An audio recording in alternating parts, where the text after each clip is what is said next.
সশস্ত্র বাহিনী দিবস উপলক্ষে বাংলাদেশ সেনা, নৌ ও বিমান বাহিনীর সব সদস্যকে আন্তরিক শুভেচ্ছা ও অভিনন্দন জানিয়েছেন বিএনপির ভারপ্রাপ্ত চেয়ারম্যান তারেক রহমান।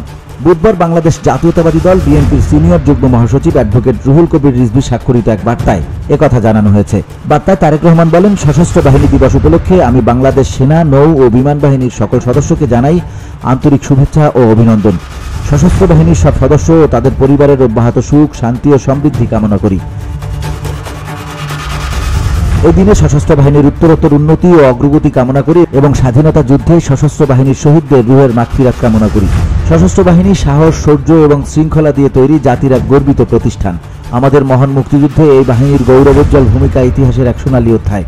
আমাদের স্বাধীনতা, সার্বভৌমত্ব ও ভৌগোলিক অখণ্ডত্ব রক্ষায় সশস্ত্র বাহিনীর দেশপ্রেমিক সদস্যরা অতন্দ্র প্রহরীর ভূমিকা পালন করেছে। বিশ্বশান্তি রক্ষায়ও তাদের গুরুত্বপূর্ণ ভূমিকা অগ্রগণ্য। জাতিসংঘ শান্তিরক্ষা বাহিনীতে কর্মরত আমাদের সশস্ত্র বাহিনীর সদস্যরা কর্মদক্ষতা ও উঁচু মানের পেশাদারত্বের পরিচয় দিয়ে দেশের সুনাম বয়ে এনেছে।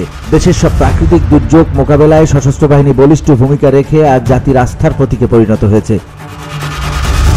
স্বাধীনতার ঘোষক সাবেক রাষ্ট্রপতি জিয়াউর রহমান বাংলাদেশ সশস্ত্র বাহিনীকে পরিবর্তনশীল বিশ্বের সঙ্গে সঙ্গতি রেখে একটি আধুনিক, গতিশীল ও দক্ষ পেশাদার বাহিনী হিসেবে গড়ে তোলার লক্ষ্যে ব্যাপক কর্মসূচি গ্রহণ এবং বাস্তবায়ন করেছিলেন। পরে বিএনপি সরকারে থাকতে সশস্ত্র বাহিনীকে জিয়াউর রহমানের গৃহীত কর্মসূচি ধারাবাহিক বাস্তবায়নের অগ্রগতি সাধিত করে এই বাহিনীকে আরও আধুনিকায়ন ও একে শক্তিশালী করে গড়ে তুলতে সর্বাত্মক চেষ্টা চালানো হয়েছে।